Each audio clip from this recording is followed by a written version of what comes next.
Hi guys, आज हम लोग 2018 में आई हुई horror crime slasher movie Halloween को यहाँ पे रिकैप करेंगे। इस मूवी का 1978 में आई हुई जो मूवी है उसको मैंने ऑलरेडी रिकैप कर रखा है, तो आप चाहो तो उसको भी जाके आप देख सकते हो। उसका लिंक मैं आपको ऊपर आई बटन में दे दूंगी। और ये वाली जो मूवी है ये आपको ZEE5 और Amazon प्राइम वीडियो दोनों पे देखने को मिल जाएगी। हमारी यहाँ पे मूवी की शुरुआत होती है, दिन दिखाया जाता है अक्टूबर 29, 2018 का। और हमें मालूम है कि माइकल मायर्स को स्मिथ ग्रोव इलिनॉय में जो एक मेंटल असाइलम है उसमें उसको रखा गया होता है। और इस बार उसको वहाँ पे 40 साल हो गए हैं, क्योंकि उसने जब लास्ट टाइम वो वहाँ से भाग गया था तो वो एक किलिंग स्प्री पे निकला था अपने ही होम टाउन में। और यहाँ पे दिखाया जा रहा होता है कि इसको इस वाली जगह से निकाल के एक मैक्सिमम सिक्योरिटी प्रिजन में ट्रांसफर किया जा रहा है। हम यहाँ पे कुछ पॉडकास्टर्स को देखते हैं जो ट्रू क्राइम्स को कवर करते हैं। उनमें से एक का नाम होता है एरन और दूसरी जो लड़की होती है उसका नाम होता है डेना हेन्स। वो लोग जाते हैं हॉस्पिटल में और जब वो लोग यहाँ पे जब माइकल मायर्स के सामने आते हैं तो एरन यहाँ पे उस टाइम जब वो किलिंग स्प्री पे निकलते टाइम उसने जो मास्क पहना हुआ होता है वो साथ में लाया होता है तो वो उसको दिखाता है। मगर माइकल को देख के लग रहा है कि उस मास्क को देख के उसे कोई फर्क नहीं पड़ा।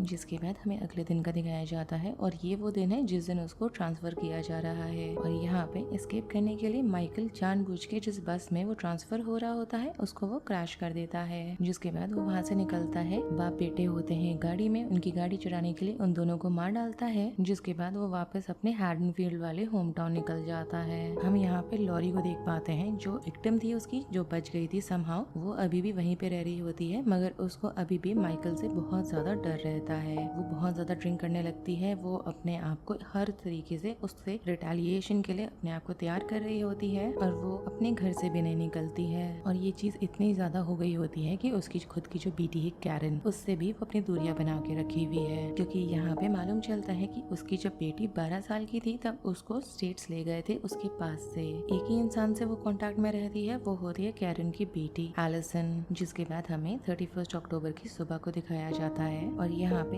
एरन और डेना दोनों को माइकल मायर्स देख लेता है जो उसकी बहन जूडिथ के ग्रेव पे बैठे हुए हैं। जिसके बाद वो उन दोनों को एक पेट्रोल पंप तक फॉलो करता है और वहाँ दोनों को जान से मार देता है। और साथ ही साथ वहाँ पे एक मैकेनिक है जो वहाँ काम कर रहा होता है, उसके कपड़े चुराने के लिए उसको भी मार देता है। जिसके बाद वो अपना पुराना मास्क निकालता है, एरन की गाड़ी में जो पड़ा हुआ है उसको और उसको पहन लेता है। जिसके बाद हमें यहाँ पे एक पुलिस ऑफिसर को दिखाया जाता है जिसका नाम है फ्रैंक हॉकिंस। और ये वो पुलिस ऑफिसर होता है जिसने 1978 में माइकल मायर्स को, जो उसका किलिंग स्प्री हुआ था उसके बाद उसे अरेस्ट करा था। और वो यहाँ पे एक शेरिफ है, शेरिफ बाकर, उसको यहाँ पे बता रहा होता है माइकल मायर्स के साथ साथ जो उसके साथ डेंजर्स आते हैं उन सारी चीजों को। क्योंकि यहाँ उसको मालूम चल गया होता है कि ट्रांसफर के दौरान माइकल मायर्स वहाँ से भाग गया था। लॉरी को भी यहाँ पे मालूम चल जाता है कि माइकल मायर्स वहाँ से भाग गया था, तो अब वो फ्री घूम रहा है। तो वो अपनी बेटी को भी इस बारे में वार्न करती है, मगर कैरन इस बात को सीरियसली नहीं लेती है और अपनी माँ को उल्टा बोलती है कि उन्हें इस चीज से मूव ऑन करने की जरूरत है क्योंकि काफी टाइम बीत चुका है।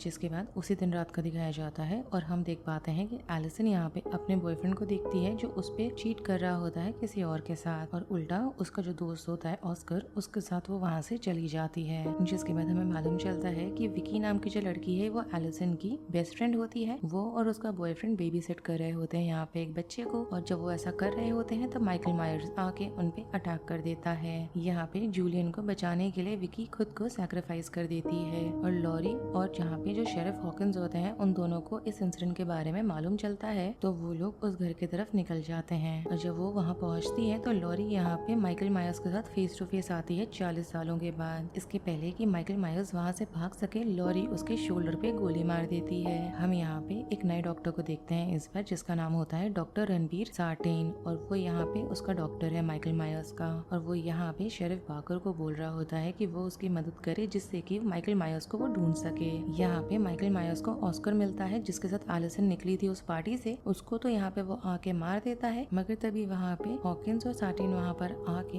एलिसन को बचा लेते हैं। जिसके बाद हॉकिन अपनी गाड़ी में बैठ के माइकल को रन ओवर करके मारने की कोशिश करता है, मगर हम यहाँ पे सार्टेन को देख पाते हैं जो इसके माइकल मायर्स के जो मोटिवेशंस हैं इन सब चीजों को करने के लिए उससे बहुत ज्यादा इंट्रिग्ड होता है। वो यहाँ पे उल्टा हॉकिंस को अटैक करके उसको मरने के लिए वहीं छोड़ देता है। मालूम ये चलता है कि इसका ये जो सो कॉल्ड डॉक्टर है इसी ने यहाँ पे सारा कहानी रखा था जिससे कि वो वहाँ से माइकल मायर्स एस्केप कर सके ट्रांजिशन के टाइम पे, क्योंकि उसको यहाँ पे उसके हैबिट्स को बेसिकली स्टडी करना था जब उसको लोगों के बीच में छोड़ा जाए तो वो करता क्या है। मगर उसका यहाँ पे चीजें उल्टा पुल्टा पड़ जाता है जब माइकल मायर्स उसी का मर्डर कर देता है और एलिसन वहाँ से भाग निकलती है। जिसके बाद माइकल मायर्स यहाँ पे 2 पुलिस ऑफिसर्स को भी यहाँ पे रोकता है और उनको भी मार देता है, जो यहाँ बेसिकली उस सीन ऑफ क्राइम पर आ रहे होते हैं। जिसके बाद उन्हीं की गाड़ी चुरा के वो निकल जाता है लॉरी के घर के लिए और लॉरी और कैरन यहाँ पे एलिसन से मिलते हैं। लॉरी का जो सन इन लॉ है रे, वो बाहर जाता है मिलने के लिए, जो उसको लग रहा होता है कि 2 पुलिस ऑफिसर्स आए हुए हैं, मगर उल्टा यहाँ पे